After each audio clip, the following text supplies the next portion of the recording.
Hello, good afternoon, students. Please write down in the chat box what we have learned in the last session. થોડું revision થઈ જાય તમારે. Last સેશનમાં જે આપણે ભણ્યા હતા એ ટોપિકનું નામ લખો ચેટમાં.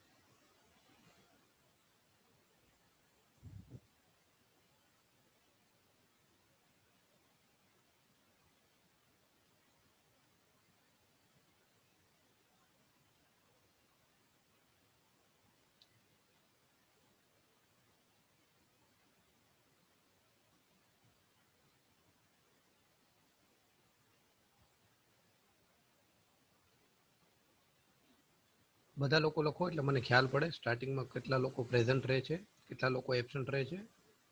મારે થોડું એનાલિસિસ કરી અને વાતચીત કરવી છે. So please write down every students what was the topic in the last lecture. Only 3 students have replied out of 26. So if you are not replying, I will consider you as absent.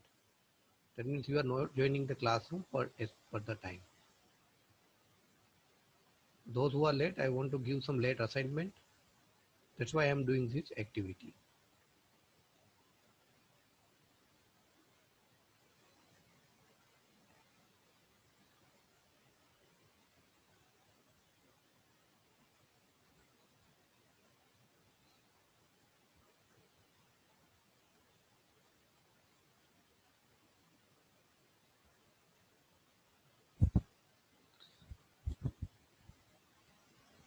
Now here on the screen, you can find the timetable.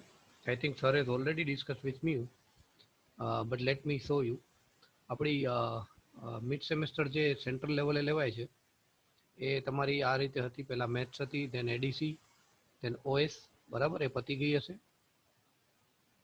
હવે જે બાકીના department લેવલના subject છે એની exam date સરે તમને inform કરી જ દીધી હશે. ના કરેલી હોય તો હું અત્યારે તમને ડેટ બતાવું છું. તમે સરને પૂછી શકો છો કઈ રીતની એક્ઝામ હશે, શું મટીરિયલ હશે, બરાબર, એનું ડિસ્કશન કરી શકો છો. ફોર એક્ઝામ્પલ 16 તારીખે આપણે જે યુટી રાખેલી છે એ ઓઓપીની યુનિટ ટેસ્ટ હશે.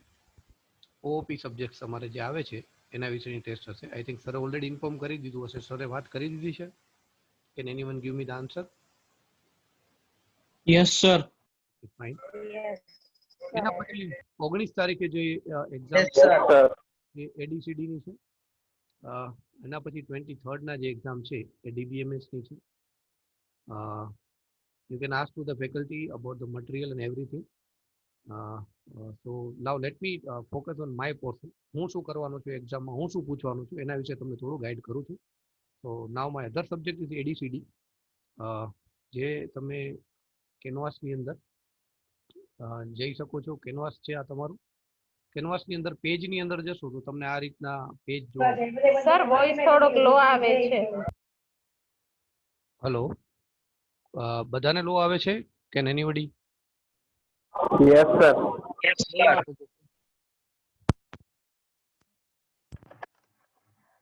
Okay, now is that audible?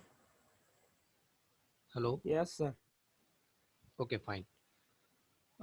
If you go into the canvas ની અંદર તમે જશો તો કેનવાસની અંદર જે પેજ સેક્શન છે એ પેજ સેક્શનની અંદર તમે આ બધા પેજ જોઈ શકશો. એની અંદર એક પેજ મેં ક્રિએટ કરેલું છે, ધેટ ઇઝ એક્ઝામ્પલ, બરાબર. એ એક્ઝામ્પલ પેજની અંદર જશો એટલે ઘણા બધા એક્ઝામ્પલ મેં પૂછેલા છે, સોલ્વ કરાવેલા છે આ બંને એક્ઝામ્પલ 1, 2, અને એના આન્સર પણ તમે વેરીફાઈ કરવા માટેની લિંક આપેલી છે. સો વોટ યુ ડુ, તમે જાઓ પોતાની રીતે સોલ્વ કરવાની ટ્રાય કરો અને પછી જે આન્સર આવે એ તમે આ લિંક ઉપર જઈ અને ક્લિક કરશો એટલે તમે ત્યાં આન્સર વેરીફાઈ કરી શકશો.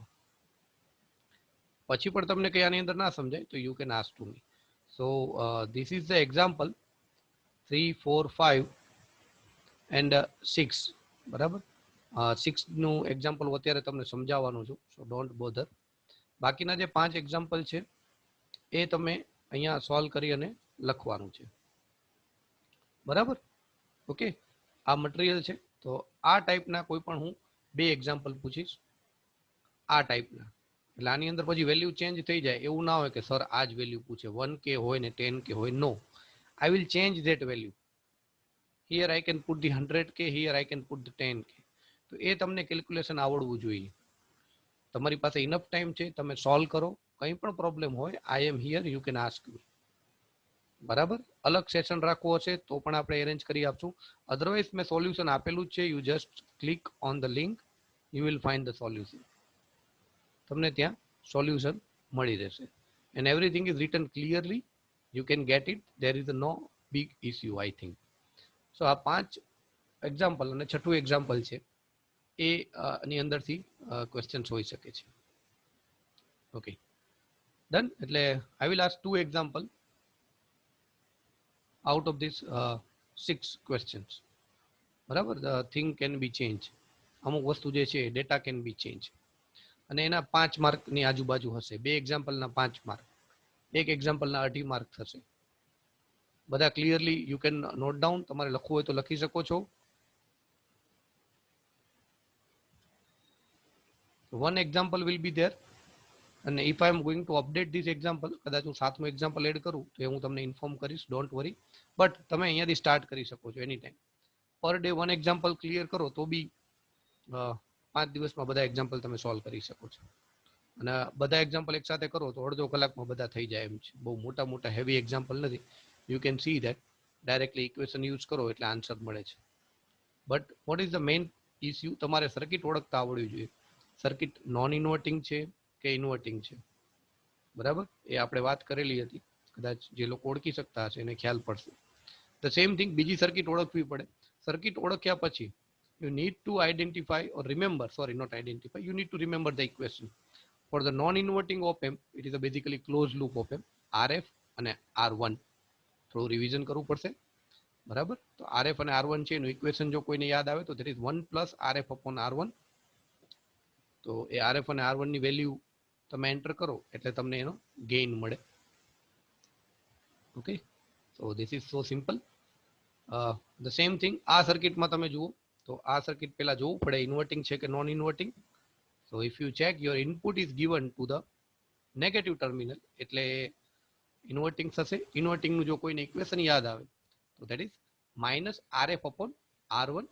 તો એ gain minus RF upon R1 તમે એપ્લાય કરો એટલે -20 અપોન 5. તો ઇટ ઇઝ -4. અને ગેઇન એટલે આઉટપુટ અપોન ઇનપુટ થાય. તો એના ઉપરથી તમને AV is equal to V out upon V in. એટલે તમે V out is equal to V in into AV લખી શકો. આ બધી વેલ્યુ આપેલી છે. ગેઇનની વેલ્યુ અહીંયા તમે ડિરાઈવ કરી છે એ તમે મૂકો એટલે તમને આઉટપુટ વોલ્ટેજ મળે. ફાઇન. તમે સોલ્વ કરશો એટલે તમને આવડી જશે. છતાં પણ ચાલો હું થોડું ઇન્ટ્રોડક્શન આપી દઉં, થોડું તમારે રિવિઝન થઈ જાય એના માટે. આપણે પેલા ઓપન ઓપેમ ભણ્યા હતા આ રીતે. ઓપન ઓપેમની અંદર નેગેટિવ અને પોઝિટિવ. કોઈને કંઈ બોલવું હોય તો પ્લીઝ ચેટ બોક્સની અંદર નહીં લખો. જે લોકો લેટ આવ્યા છે ભાઈ નોટ ડાઉન થઈ ગયું છે, તો હવે કંઈ લખવાની જરૂર નથી. સો પહેલા આપણે ઓપન ઓપેમ ભણ્યા હતા. Positive is always V1, negative is આ નેગેટિવ ટર્મિનલ છે અને V2 કહીએ છીએ. V0 is A V1 minus V2. આ ઇક્વેશન કદાચ બધા લોકોને યાદ હશે. એ એટલે આઉટપુટ અપોન ઇનપુટ થાય. અહીંયા આઉટપુટ કેટલું છે તો કે V0 અને ઇનપુટ શું છે તો કે V1 માઇનસ V2. આને ડિફરન્શિયલ ઓપેમ એટલે જ કહીએ છીએ કારણ કે આના ઇનપુટમાં તમે 2 ટર્મિનલનો ડિફરન્સ એન્ટર કરો છો. તો અહીંયા V1 minus V2. So input is V1 minus V2. આના ઉપરથી જો ઇક્વેશન બનાવો તો V0 એ V1 માઇનસ V2. આ બધી વાત થઈ ઓપન ઓપેમની. એટલે ઓપન ઓપેમ આવે તો આ ઇક્વેશન બધા યુઝ થશે. બરાબર? તો that is for the open opamp. Okay, હવે ક્લોઝની વાત આવે. ક્લોઝ ઓપેમ ટૂંકમાં કેવા જવું તો ફીડબેક ઓપેમની વાત આવે. તો ફીડબેક ઓપેમની અંદર પહેલા તો આપણને એકદમ ક્લિયરલી ખબર હોવી જોઈએ કે ફીડબેક જે છે એનો સર્કિટ ડાયાગ્રામ બેઝિક આ છે. હંમેશા નેગેટિવની અંદર આપણે ફીડબેક આપીએ છીએ. બરાબર? આ એનો બેઝિક ડાયાગ્રામ છે. આ જેને નહીં ખબર હોય એને આગળની પ્રોસેસમાં તો પ્રોબ્લેમ થાય. એટલે આ ઓપેમ નો બેઝિક ડાયાગ્રામ છે. બરાબર, ક્લોઝ ની વાત આવે ત્યારે નેગેટિવ ફીડબેક હંમેશા ક્યાં હશે? નેગેટિવમાં. શું કામ નેગેટિવમાં હશે? તો કે આપણે ગેઇન વધારે આવતો તો ગેઇન ઘટાડવા માટે નેગેટિવમાં ફીડબેક આપવું પડે. તો આ જે ફીડબેક એટલે આઉટપુટમાંથી કોઈ એક કરંટ લઈ અને ઇનપુટમાં આપી દો. તો આ જે છે આ બેઝિક ફીડબેકનો ડાયાગ્રામ છે, યાદ રાખજો. બરાબર. હવે પછી આના ઇન્વર્ટિંગ અને નોન ઇન્વર્ટિંગ એવી રીતે બે ટાઈપ પડે. Inverting close loop, inverting feedback, અથવા તો non inverting close loop, non inverting feedback, આવા નામ. નોન ઇન્વર્ટિંગ કોને કહેવાય? કે જો તમે ઇનપુટ પોઝિટિવ ટર્મિનલમાં આપો છો અને નેગેટિવને ગ્રાઉન્ડ કરો છો તો એને નોન ઇન્વર્ટિંગ કહેવાય. અને જો તમે ઇનપુટ નેગેટિવ ટર્મિનલમાં આપો છો અને પોઝિટિવને ગ્રાઉન્ડ કરો છો તો એને ઇન્વર્ટિંગ કહેવાય. જો આ રીતે તમે જોવા જાઓ તો પહેલા રૂલ પ્રમાણે ફીડબેક ક્યાં છે? નેગેટિવમાં છે, તો કે યસ. હવે ઇનપુટ ક્યાં છે? તો કે ઇનપુટ આ નેગેટિવ ટર્મિનલમાં છે. એનો મતલબ કે આ સર્કિટ જે થશે, લખેલું પણ છે, તમારે આ જ રીતે લખવું પડે. બરાબર. તો એના માટે જે કન્ફિગરેશન થશે એ થશે તમારે ઇન્વર્ટિંગ. અને પછી આપણે ડિરાઈવ કર્યું હતું કે ઇન્વર્ટિંગ માટે ઇક્વેશન છે -RF/R1. આ માઇનસ એટલે શું થાય? તો કે 180 ડિગ્રીની ફેઝ શિફ્ટ થશે. બરાબર. ઓકે, તો આ થઈ ગયું તમારું ઇન્વર્ટિંગ કન્ફિગરેશન, જેના વિશે મેં તમને અહીંયા સમજાવ્યું. હવે એ તમે જો ઇન્વર્ટિંગ કન્ફિગરેશનના ઇક્વેશનની અંદર, એટલે કે અહીંયા એવી બરાબર -RF/R1, નામ ચેન્જ કરેલું છે, R1 ના બદલે RI આપેલું છે, તો એ આપણને ખ્યાલ પડવો જોઈએ કે RI બરાબર ઇનપુટ થશે. હવે ઉપરના ડાયાગ્રામમાં તમે જોશો તો RF ની વેલ્યુ જે છે માઇનસ એઝ ઇટ ઇઝ આપણે મૂકીએ છીએ એ -20k/5k, એટલે કે -4 ગેઇન મળે આપણને. બરાબર. ઓકે, હવે પાછું આપણે યાદ કરવાનું, વોટ ઇઝ એવી? તો કે એવી is equal two output upon input. આમાં બીજી શું વસ્તુ પૂછી છે તમને? શું ડિરાઈવ કરવાનું કીધું છે? તો જો તમે એ જોવાનો ટ્રાય કરો તો તમને વી આઉટપુટ ડિરાઈવ કરવાનું કીધું છે, ગેઇન નથી કીધું. ગેઇન તો તમે મેળવી લીધો, હવે ગેઇન ઉપરથી આઉટપુટ. એટલે અહીંયા જો તમે આમ જોવા જાઓ તો આઉટપુટ બરાબર એવી ઇન્ટુ વી ઇન થાય. બરાબર. એટલે જો આ તમારું એવી ના વી ઇન તમને આપેલું હશે મિલીવોલ્ટની અંદર, એટલે તમારું આઉટપુટ જે છે એની વેલ્યુ -400 મિલીવોલ્ટ મળે. બરાબર. આ એક્ઝામ્પલમાં કોઈને કઈ પ્રશ્ન છે, કોઈને કઈ ડાઉટ છે તો અત્યારે પૂછી જુઓ. આ એક્ઝામ્પલની અંદર ઓપેમ એક્ઝામ્પલ નંબર 3 એ તો અલગ અલગ આપેલા હશે, તો તમને આ ખબર હોવું જોઈએ. Determine the output voltage for the circuit in the figure. જો આનું ગુજરાતી મટીરિયલ પોસિબલ ના થાય હો. દાખલા તો આ જ રીતે હશે, કારણ કે દાખલા બધા ઇક્વેશન ઉપર હોય. બરાબર. ઓકે, તો આ રીતે તમને લોકોને અહીંયા 6 એક્ઝામ્પલ છે, એમાં કદાચ બીજા પણ હું એડ કરી શકું, પણ હશે આ જ રીતના. બોલો, આ સર્કિટ આપેલી છે, ચેટ બોક્સમાં લખો તો બધાએ કઈ સર્કિટ છે આ? ઇન્વર્ટિંગ છે કે નોન ઇન્વર્ટિંગ? ચેટ બોક્સમાં આન્સર આપો, જેને ખબર પડે એ લોકો. જેને ખબર ના પડતી હોય એ માઇક ઓન કરે કે સર સમજાવો, તો હું સમજાવીશ. આ સર્કિટ જે છે તમારી સામે અત્યારે બ્લુ કલર વાળી, એ ઇન્વર્ટિંગ છે કે નોન ઇન્વર્ટિંગ?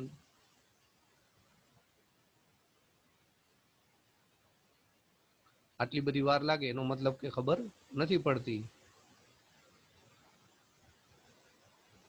જેને રિવિઝન નહીં કર્યું હોય એને ખબર નહીં પડે, જેને લેક્ચરમાં સાથે સાથે રિવિઝન કરેલું હશે એને ખબર પડી જશે તરત જ. જેને રિવિઝન નથી કર્યું એ ચિંતા નથી કરવાની, હજી આપણે વિડીયોમાં તમે જોઈ શકો છો.